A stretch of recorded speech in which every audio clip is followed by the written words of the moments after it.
That's when you're mixing a full batch.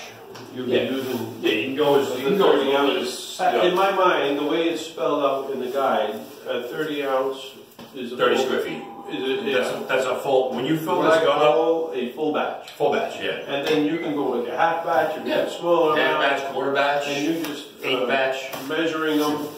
Cut everything down. So if you 30 ounces would be 1 ounce of material mixed, you'd be 15 ounces to half an ounce. If you go down low with that, 7.5 ounce to a quarter ounce. Yep. 3.75 ounces to 1/8 of an ounce. Yep. Is that written down somewhere that they can do that already? Just kind of like. Well, it's by parts because we show it by parts or by ounces. So if they want to do it by parts, it's just 1 part to 30 parts. So they can cut that formulation down half to 15.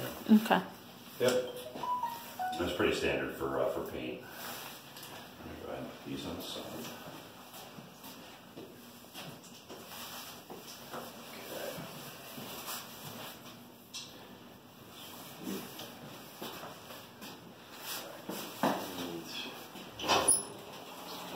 You also said there's some color. Yeah, you got colors for. We'll talk about that later, yeah. But I do have a question about that. When to use it, how to use it. That's all custom. With the colors, that's when you get a job that requires a color, you're going to mix them appropriately. There's no formulations for a candy because the thicker you go with a candy, the more candy you put in, is the darker the chemical's going to come out. Right. But if I give you a formula and I say, okay, 1 part to 30 parts, that would be fine, but I don't know how thick you're going to put the coating on. Right. So the thicker you apply the coating on with my formula, is the darker that it's going to be. Well, you just explain to me when the time comes, when to put it and how to add it to the gun. I don't know how to use it. Yeah, you would just take, in other words, just the same way that you had the droppers for the violet tint. Yes. You would take the dropper, put it into the candy dye, put it right into the clear coat, and then mix it up. So include in the clear coat. In the clear coat, yeah. Okay. Yeah. All right. Yeah. So it just changes the color of the clear coat. Exactly. It does. Basically, it's and like the more you add, the darker it'll be, and that's how you're going to find it. Think about it like this: if you took, you remember, the old days when you might even have some of the stuff in your drawer at home, but you remember the, your mom wrap your sandwich up in like one of the old saran wraps used to be colored like blue or red. Yeah. Okay.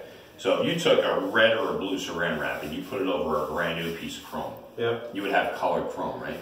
Yeah. Because you could see through it, but you're also getting all the reflection from the chrome. Yes. That's what these candies are. Okay. You're taking the candy, putting it in the clear coat, so that when the clear dries as a liquid plastic over the top of the chrome, it gives you a color that you can see through, and it's translucent, so you still get all the reflection of the chrome, but a candy finish. Excellent. Actually, here, let me show you an example of this. So you can get a K pepper, film this too. These are just some color examples. Wow. Of what it looks like over the top. Oh yeah. So much warmer up here. I'm glad you're showing me that because that leads to another question. That is pretty cool. That you can probably answer about now about color. Can you? You looks like you're airbrushing. No, it's just faded.